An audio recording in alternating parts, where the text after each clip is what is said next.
Are Post 40% bran flakes really the best tasting cereal of them all? Well, your father says so, and Father knows best.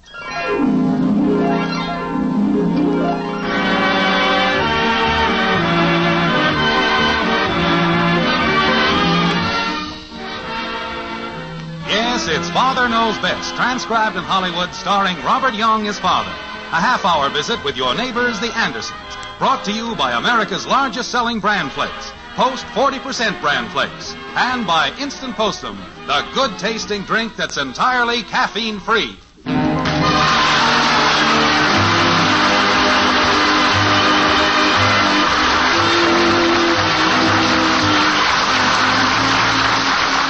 Of good citizenship, according to one James Anderson, lies not only in doing one's part toward the betterment of his society, but in volunteering to do one's part, not sitting back and waiting to be asked. As a matter of fact, this was the subject of a lecture delivered to his children one evening last week in the White Frame House on Maple Street. But that was last week. This evening, Jim has forgotten the whole thing as he sits in the den, scanning the newspaper while his helpmate Margaret sits nearby with a darning basket full of socks. Like this. Jim. I know I've asked you this before, dear, but I've never really gotten a satisfactory answer. What's that, dear? Please tell me, how do you manage to wear your socks out in the arches? Oh, Margaret, I don't do that. Well, just look at this sock. Must be faulty workmanship. Nobody could possibly wear socks out in the arch. Well, that's why I want to know how you do it. I must ask Mrs. Davis if Ed does that. Oh, now don't go spreading that all over the neighborhood. Mommy! You know, you ought to let someone check your feet sometime, like, say, the Smithsonian Institute. Mommy, where's Daddy? Oh, hello, Daddy. Hello, kitten. Say, Daddy, do you remember that talk you gave us about citizens and all that? Citizenship? Yeah, that's it. I certainly do. I keep hoping that it sunk in a little bit. I remembered it. Good. At our Robbins meeting after school today, we heard about a family that moved here, and their daddy can't get any work, and they need help. So, I did like you said, Daddy. I volunteered to help them. Well, that's real nice, Kathy. I'm very proud of you. Thank you. If everyone would willingly and voluntarily do his little bit for the community, this would be a better world to live in. How do you propose to help this family, Kathy? I volunteered that old tan suit of Daddy's. You did what? They said it just fit him, too. Wait a minute. You mean you gave my good suit away? Oh, dear, that wasn't your good suit. Well, I still wear it. It was a wonderful piece of material. Good herringbone pattern. Did I do wrong, Daddy? Well... You said you wanted us to volunteer. Yes, well, that's right. I do want you to, but after this, I wish you'd check with me before you go around volunteering my good clothes. He's already got the suit, huh? Uh-huh, and the hat, too. The hat? Not my brown one. Uh-huh. Good. You looked awful in that hat. It was comfortable. Takes a long time to break a hat in to where it really feels good on you. Daddy, do you want me to just forget all that stuff you told us? No. I want you to remember all that stuff and put it into action, but check with me first. Yes, Daddy. Well, now that that's settled, I want you to go upstairs and start getting ready for bed, Kathy. Aw, gee, it's early, Mommy. I know it, but I want you to wash your hair. Do I have to? I don't know where you Robins hold your meetings, but it must be in a sand pit. Now, you get upstairs and shampoo your head real good. Okay. Well, it looks like your words of wisdom the other night made quite an impression after all. Yes, too good an impression. I always felt good in that suit. Oh, Jim, stop worrying about that suit. It was time you stopped wearing it. Everyone around town was beginning to think that was the only suit you had. Well, suits have a certain feel to them. Some of them give a man a sense of confidence. Never get another one that hung like that on me. I hope not. Dad! Seems like I've lost an old friend. Dad! In the den, Bud. Oh, hi. Where was our wandering boy been tonight? Oh, junior high Y. Well, good. What's new with the high Y crowd? Oh, we're going to have a big affair and invite all the dads. The junior high Y hijinks. Pretty good name, huh? Great. There's something I want to check with you, Dad. Okay, go ahead and check.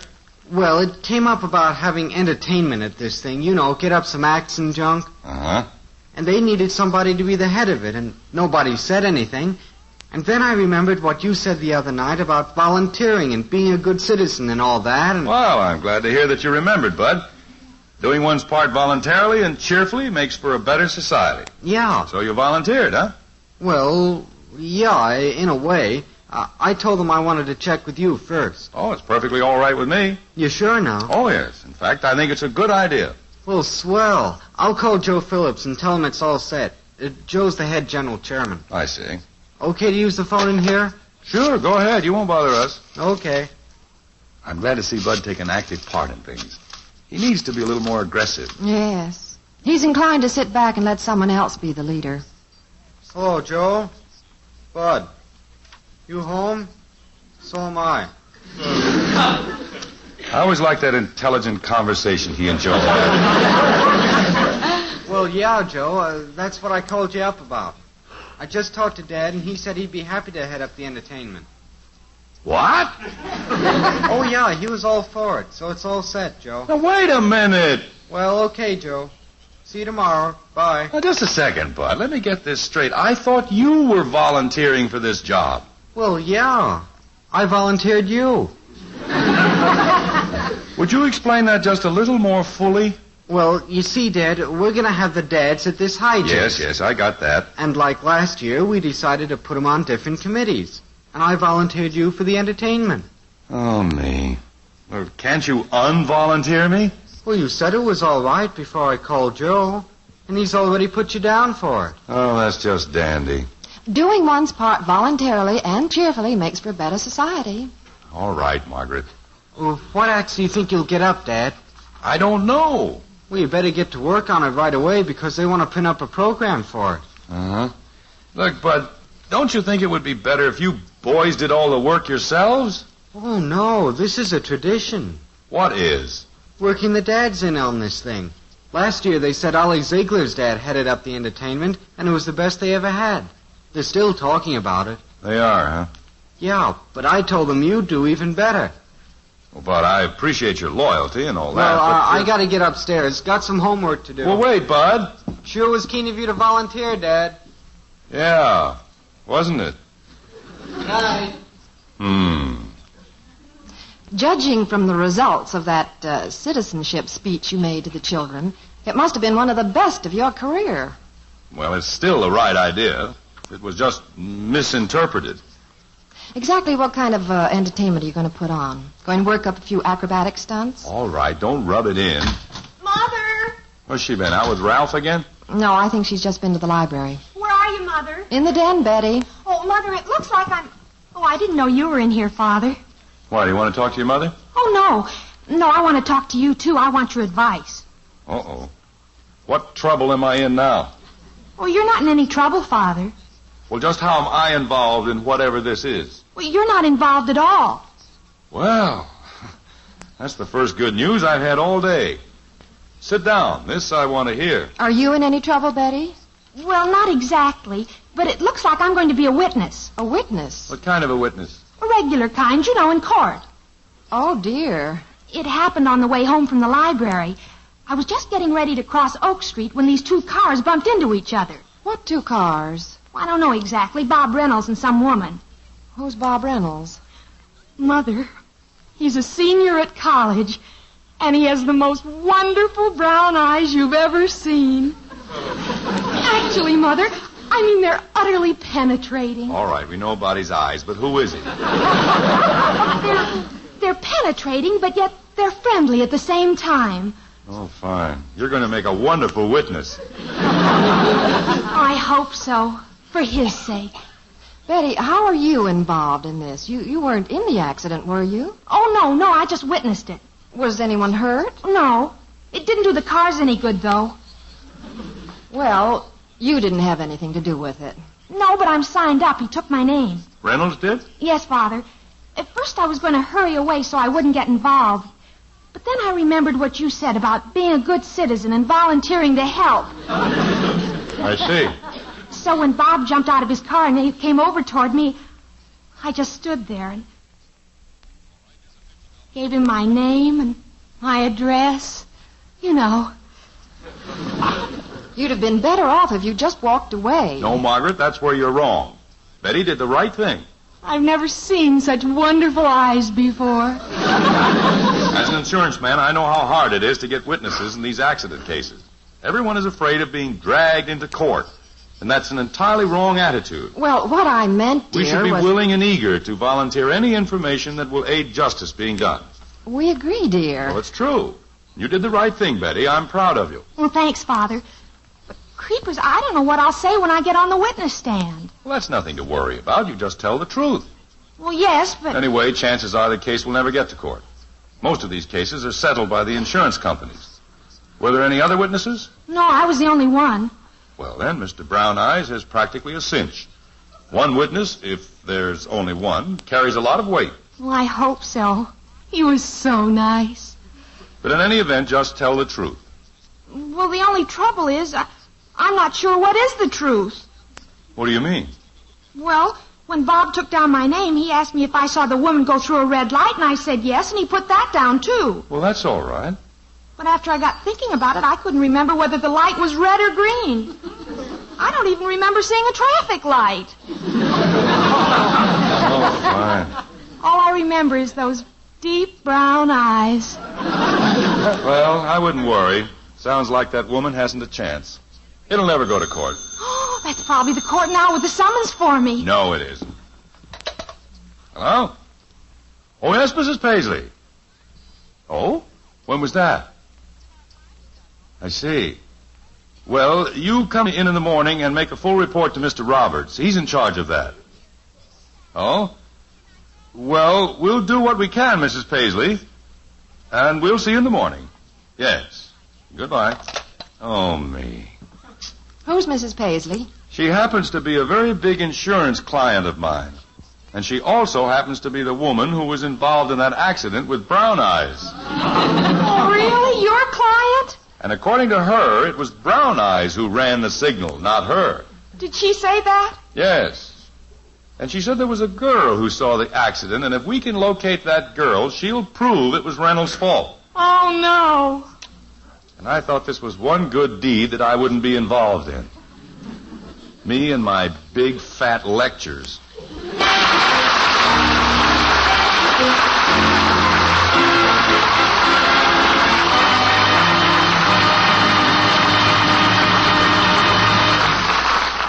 Father's little lecture on citizenship, his claim that you get a good feeling out of helping others, seems to be getting unexpected results.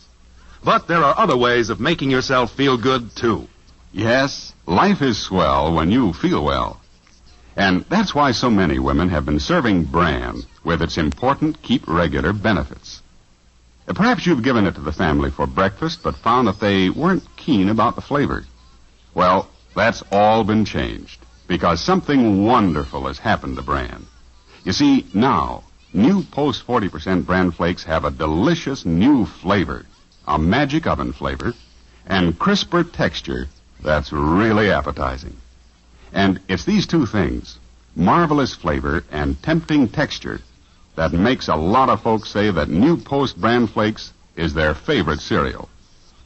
So now, if you serve Post 40% bran flakes in your home, you'll know that the whole family is getting their ounce of prevention, their keep regular benefits, in one of the best tasting cereals ever made.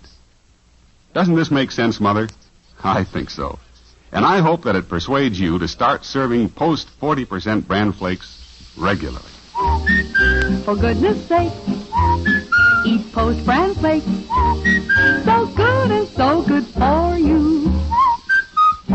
Mother, when you shop this weekend, be sure to buy new Post 40% bran flakes, America's largest selling bran flakes. They're good, and so good for you.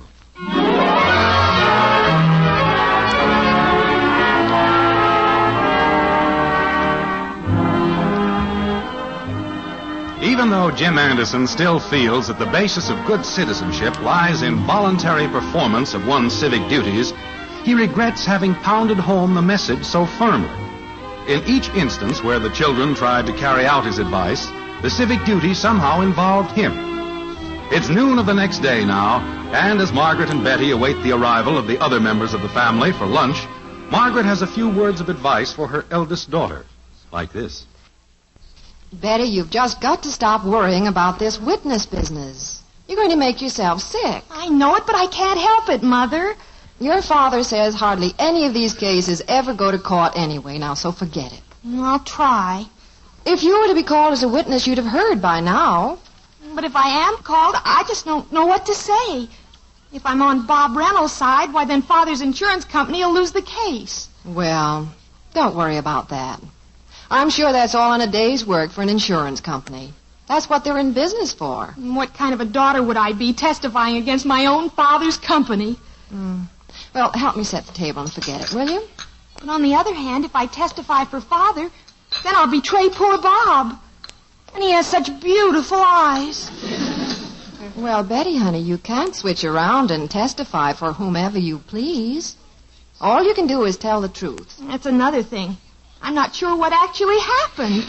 Mother, I just can't go through with this. Hi, Mommy. Lunch ready? Almost, Kathy. By the time you wash your hands, it will be. Hi, Betty. You been to court yet? No.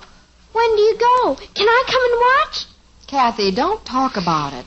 Just go and wash. Hi, Mom. Dad home yet? Not yet, Bud. I wish he'd hurry. They want to know what acts he's worked up for the hijinks. Betty, will you have to say if you're guilty or not guilty? Mother, will you please make her keep quiet? Oh, turn blue. Girls. What's all this squabble about? Is it about Betty going to jail? I'm not going to jail. I'm going to court. Well, practically the same thing. It is not. All right, children, let's don't start a fight. I think I heard your father come in the front door. Oh, boy. I've got to get on him right away about those acts. I hope he's still speaking to me. Oh, Betty, stop that. Hello, Jim. Well, you look tired. No, not tired. I just had a sort of an undermining experience this morning. Say, Dad. Hello, son. Well, what happened, dear? Dad. Oh, it seems that word has gotten all over town that the insurance company's gone on the rocks and I'm out of a job. What? Oh, gee, Father, is it on account of losing the Reynolds case? No, we haven't lost any case, and it has nothing to do with that. Dad. What caused the whole thing is that suit of mine Kathy gave away. Oh, say, I heard today that the man was real awful thankful for the suit. Said it just fit him peachy. Oh, I'm so happy to hear that. Dad. Dear, I don't follow this at all. What happened? Well, I got a strange phone call from Ed Grayson this morning, offering me a job at his place. A job? And right on top of that, Ray Dickens called and said they might have a place for me in their organization. Well, that's strange. Dad. And then I finally found out through a grapevine of secretaries that Grayson saw this fellow wearing my suit and hat in the line at the Unemployment Bureau. He thought it was me. Oh, for goodness sakes. Well, this is no laughing matter, Margaret. That sort of thing doesn't help a man's business standing, especially when it gets spread all over town. Oh, it's not all over town. Apparently just 2 people know it. Well, you know how that kind of news spreads. Dad. What is it, Bud? Well, Dad, I've got Father, to you know... didn't explain what happened in the accident case. Holy cow. Oh, I don't know, Betty. Roberts is handling that. He's taking it up with a man from Reynolds Insurance Company this noon. Is that when they decide if it goes to court? Possibly, but I don't think it will. Dad. Will they call me in right away? I said I don't think it'll go to court. However, you could be of value in helping settle it, though. There seems to be a wide difference of opinion on what happened. Who entered the intersection first, Reynolds or Mrs. Paisley? I think it was Mrs. Paisley. Well, good. Or maybe it was Bob Reynolds. Oh, fine. I know it was one or the other. Well, I'm glad you're sure of something. Dad. Which would be better for Bob? Betty, that's not quite the way cases are conducted. That's what I've been trying to tell her. All you have to do is switch around on your testimony just once, and you can be convicted of perjury. Really? Can I go and visit Betty in jail? Kathy, child, for goodness sake, stop talking like that. Dad. Betty's worried herself half sick as it is. Don't worry her anymore. Dad. If they call me, I just don't know what I'll do. Kathy. What do you want, Bud? Nothing. I just wanted to see if somebody would talk to me.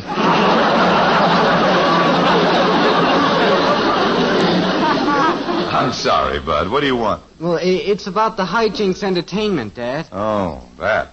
They want to print out programs, and they have to know what acts you've got lined up right away. They do, huh? Yeah, you haven't got a whole lot of time left. How much time have I got? 11 minutes. What? Well, the deadline is at 12:30. They're going to call here and get the list from you. Oh, me. Well, what funny acts have you thought up so far, Dad? So far? Yeah. Well, Bud, to be honest, I haven't had a minute's time to even think about it. You haven't? Dad, the deadline is 12:30. Yes, I know that. Maybe we could, well, how about that quartet at my lodge? They have a couple of comedy numbers and... They had them last year. Oh. Well, the Masterson family all play harmonicas. They have a little band. And Had them last year. Oh. Well, how about... Had them last year. When did I tell you who I was going to suggest? Well, who is it? Well, I hadn't really thought up anybody yet. I'm sure they had them last year anyway. I don't know whether you two impresarios know it or not, but while this weighty discussion is going on, your food's on the table and everything's getting cold. I'm eating. Well, good for you, Kathy. She's the only normal one around here. Did you hear that, Bud? I'm normal. So what? Betty, please sit down and try to eat a little something. It might make you feel better. Oh, I just don't feel like it, Mother. I don't know what I'll do when they call me. They're not going to. Tell them you're sick in bed. Fat lot of good that'd do. I seen pictures in the paper where they haul witnesses into court on stretchers. Dad, you better get to thinking. Deadline's getting close. I'm thinking. How about, Oh, gosh, that's them. What are you going to tell them, Dad? Oh, that's for me. I know it is. Father, what am I going to tell them? Well, someone better answer that, or there won't be anybody there to tell anything to. Say, that's a good idea. I'll get it. Oh, she would. Hello? Who? Oh, I wish I weren't here. Oh, yes. Think fast, Dad. You got to tell them something. Just a minute. Oh, dear, I don't know what to tell them. Sit down, Betty. It's not for you. Daddy, it's for you.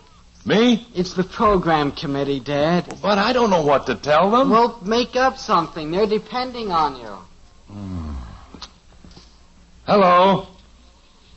Who did you say this was? The Unemployment Bureau. Are they on the committee, Bud? Yes, this is Jim Anderson, but I don't know anyone by that name. Potter, did you say?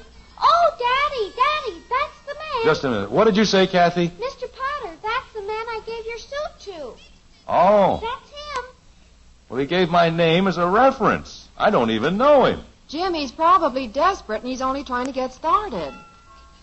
Bud, go see who's at the front door. Okay. Hello? Well, yes, I have a sort of a connection with this man, Potter. I didn't place him for a minute there. I see. Well, what kind of work is he looking for? Uh-huh. What experience has he had? What kind of jobs has he held? It's for you, Betty. Some geek by the name of Reynolds. Reynolds? Oh, Mother, they've come for me. Well, for heaven's sakes, it's not as bad as all that. Go in there and talk to him. Oh, I can't. I just can't. Just a minute, sir. Will you please stop all that moaning? I can't hear a thing on the phone. Go in there, Betty, and talk to him. This doesn't mean you're going to jail or anything. If you do, I'll send you a postcard. Oh, you keep quiet. All right, now, I wonder if you'd repeat that list. I'll bet the program committee's trying to call us right now. Wait a minute. What was that last one? Are you sure about that? Well, does he still have all the equipment or whatever he used? Ask if he still likes his suit. Well, that's wonderful. Would you give me his phone number? Oh, well, then give me his address. I'll go over and see him. I know where he lives. 1814 South Menlo. All right, fine. And thanks for calling. Goodbye. Dad, look at the clock. 12:30. What do you say about him, Jim? Does he still like his suit? Well, now, wait one at a time. Oh, that's them, Dad. What are we going to do? Go ahead and answer it. Well, okay. Tell us about Mr. Potter, Jim. Oh, hi. Yeah, just a minute. Well, Dad, it's the program committee. Fine. Tell them that the show will be headlined by a sensational comedy juggling act that once played the Old Palace Theater in New York. Are you kidding? No, the name of the act is Potter and Patter. Potter? Tell them that, Bud. Okay. Hey, Dad says the show's going to be a sensational act from New York. Potter and Patter. Is this true, Jim? Yes, Potter's an old vaudevillian, and evidently was pretty good in his day. Yeah, comedy and juggling and everything. His wife works the act with him. Got that? Okay. Yeah, I'll see you later. Bye. Oh, boy, did that set their old ears flapping, especially when I said New York. Yes, that's a magic word. Boy, you sure did it, Dad. I gotta hand it to you. Well, thank you, son. Lucky I gave Mr. Potter that suit, wasn't it, Daddy? Yes, kitten, luckiest thing in the world. Mother! Oh, dear, poor Betty. I hope this thing doesn't upset her too much. Mother, guess what? I'm going with Bob Reynolds. To court? No. To jail? No, to the Terra Supper Club. Not a place for a trial. Oh, there's no trial. He said that was all settled by the insurance companies. And, Father, you know those wonderful brown eyes of his? And by now, who doesn't? They're not brown at all. They're blue. Oh, me. Couldn't even get that right.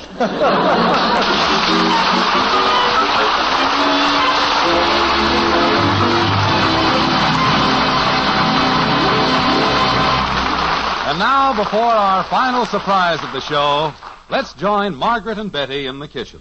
Betty, where's the new jar of postum I asked you to get? Oh, I forgot all about it and the excitement and all. Well, you better get some before supper. You know how your father loves his postum. You can't blame Jim Anderson either. Postum is a mighty comforting drink, especially at night.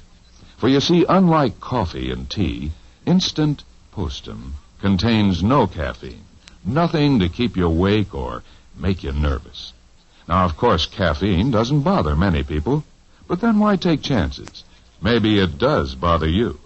So how about joining Jim and the millions of others who drink caffeine-free postum regularly?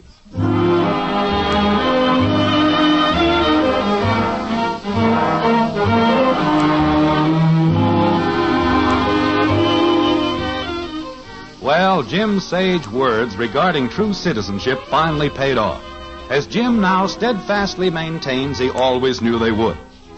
The Junior High Y Hijinks, with its entertainment chairman, James Anderson, is now a matter of record. As a matter of fact, one of the best reports on it was delivered by Jim himself to his wife as he prepared for bed after the hijinks that night. It went something like this. And you should have heard the applause, Margaret. They wouldn't let the Potters get off the stage. Oh, I'm so happy it turned out that way. And after the thing was over, they voted this the best show they ever had. Even better than last year. I'll bet Bud was proud of you. Yeah, his eyes really sparkled. That was worth the whole thing. Even worth volunteering for? Definitely. But, Margaret, the greatest thrill of all was seeing the look in the eyes of the Potters while they were performing. It seemed as though they were suddenly living again. I wish I could have seen it. I wish so, too. And, you know that suit I was moaning about losing? Yes.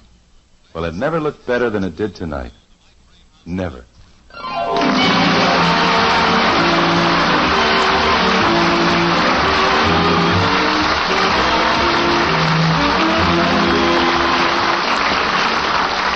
Join us again next week when we'll be back with Father Knows Best, starring Robert Young as Jim Anderson. Until then, good night and good luck from the makers of Post 40% Bran Flakes, America's largest selling bran flakes, and Instant Postum, the drink that's entirely caffeine-free. In our cast were Ted Donaldson as Bud, Dorothy Lovett, Barry Lee Robb, and Helen Strome. It's the best hot cereal you ever ate. Post Wheatmeal, the best hot cereal you ever ate. And Post Wheatmeal is the cereal that saves you 10 cents. That's right. You save a dime. There's a coupon inside the box of Post Wheatmeal. Just take this coupon to your grocer, and he'll give you 10 cents towards the purchase of another box of delicious hot Post Wheatmeal. A money-saving way for you to try a most nutritious cereal. Hot Post Wheatmeal. The best hot cereal you ever ate.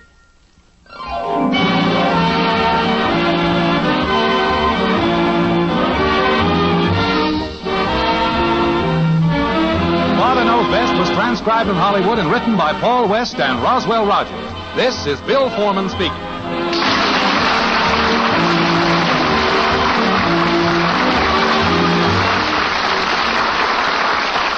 When you drive too fast for winter's road conditions, you are gambling with your life and the lives of others.